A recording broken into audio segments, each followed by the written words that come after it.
In one word, how would you describe yourself as an accountant? As an accountant, one word. I always tell this to my friends. I'm clear, I'm an accountant, and I feel that, you know, I'm worthy of being a leader, and I consider myself a hero. Hindi ko naman word yun. Maraming words pa rin. Sige, a leader and A leader.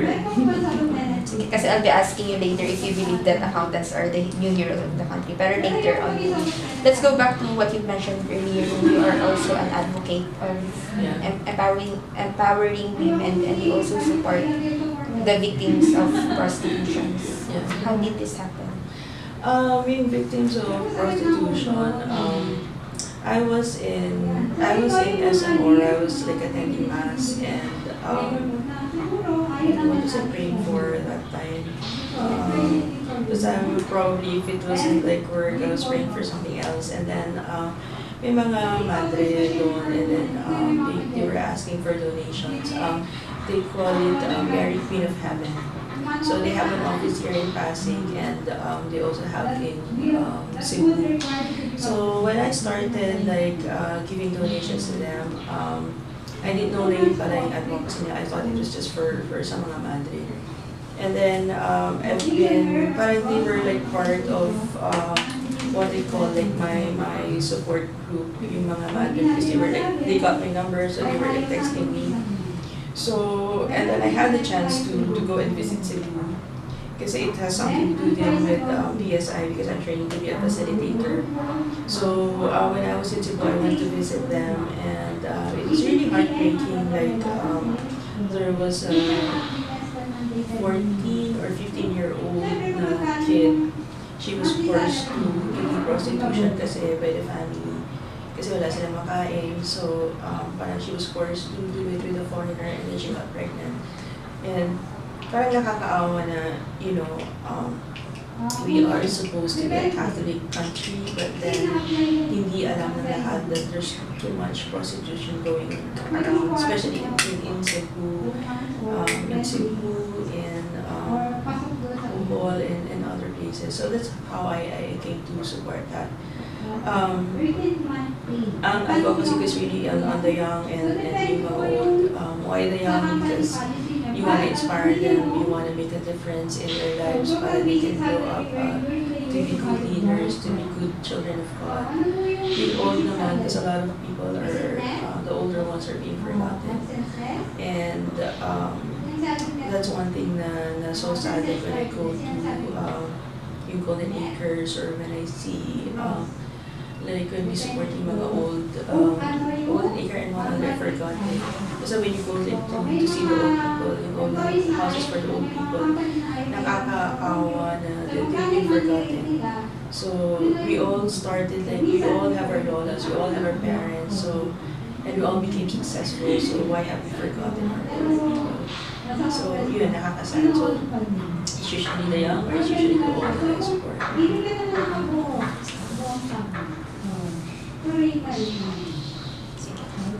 Can you give an advice to accountants and taxpayers who do not pay the right taxes?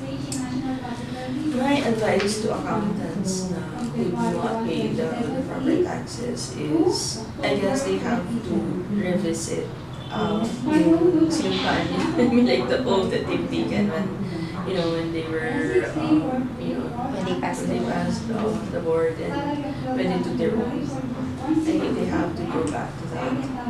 And to those people naman who don't pay their proper taxes, ako lang, it's a simple lang for you. Whatever you give back, it comes back to you. So if you don't pay your proper taxes, somehow, somewhere in your life is gonna manifest. Kasi that's cheating. So it might come to you in the form that you're also being cheated in your business or in your personal life.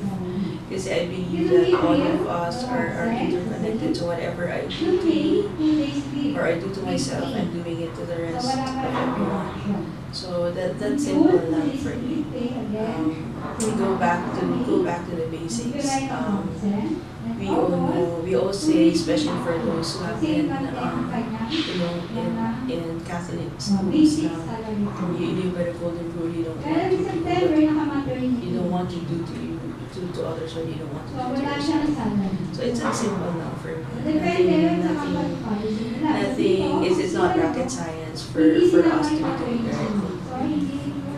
How about your advice to aspiring accountants and to young accountants? To young accountants, my advice to them would be, to not to be intimidated by their seniors.